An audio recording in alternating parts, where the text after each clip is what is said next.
कल हमने कार्तिक मास का 14वां अध्याय सुना था। आज हम कार्तिक मास का 15वां अध्याय सुनते हैं। शुरू करते हैं। तदनंतर विष्णु भगवान की माया से मोहित होकर जलंधर ने राहु को अपना दूत बनाकर महादेव जी के पास भेजा।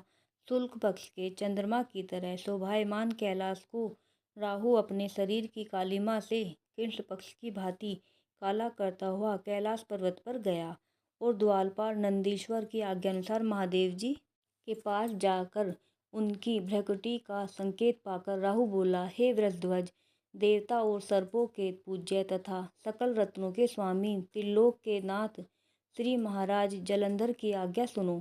भयानक शमशान में निवास करने वाला, हड्डियों के भार को धारण करने वाला, हमेशा नंगा रहने वाला प्राणी पार्वती जैसी रूपवती को अपनी स्त्री कैसे बनाएगा।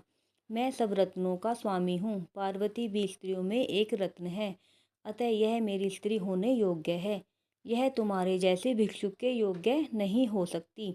नारद जी ने कहा, राहु इस तरह कह ही रहा था कि इतने में शंकर जी ने भ्रू के व्रज के समान गरजता हुआ एक भयंकर पुरुष उत्पन्न हुआ, जिसका सिंह के समान बार बार मुख लपलपा रहा था, जिसके नेत्रों में भयानक अग्निज्वाला निकल रही थी और केश खड़े हो रहे थे। अत्यंत दुर्बल शरीर का था वह, दूसरे नरसिंह के समान प्रतीत हो रहा था। अपने को खा जाने के लिए उस पुरुष को अपनी ओर आता देखकर राहु बड़े वेग से भागा, परंतु उसने बाहर राहु को पकड़ ही लिया। वह पुरुष जब राहु को पकड़कर खाने के लिए उद्यत हुआ, तब उसे महादेव जी ने रोक लिया और कहा कि यह पराधीन दूत है, इसे न मारो, छोड़ दो। ऐसी बातें सुनकर उसने राहु को आकाश में ही छोड़ दिया। राहु के छोड़ने के बाद वह पुरुष महादेव जी से प्रार्थना करने लगा। उक्त पुरुष ने कहा कि हे देवेश, हे प्रभु, मैं अतिशय भूखा प्यासा हूँ। मुझे भूख प्यास अत्यंत कष्ट दे रही है। आप आज्ञा दे, मैं क्या खाऊं। शिव जी ने कहा, शीघ्र अपने हाथ पैर का मांस खाओ। नारद जी ने कहा, शिव जी की आज्ञा पाकर वह अपने हाथ पैर का मांस इस प्रकार खा गया कि उसका केवल सिर ही बच गया।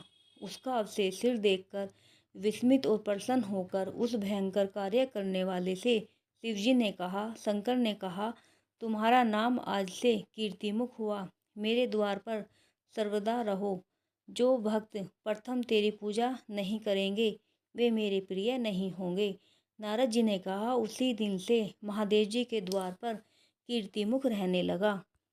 तभी से कोई शिव जी की पूजा से पहले कीर्तिमुख की पूजा नहीं करता, उसकी पूजा व्यर्थ हो जाती है। उस राहु को कीर्तिमुख ने बर्बर नामक स्थान में छोड़ा था, इसी से उस स्थान का नाम बर्बर हुआ। कीर्तिमुख के छोड़ने के पश्चात राहु ने अपना पूर्व जन्म मानते हुए जलंधर के पास जाकर अपनी सारी कथा सुनाई। राधे राधे।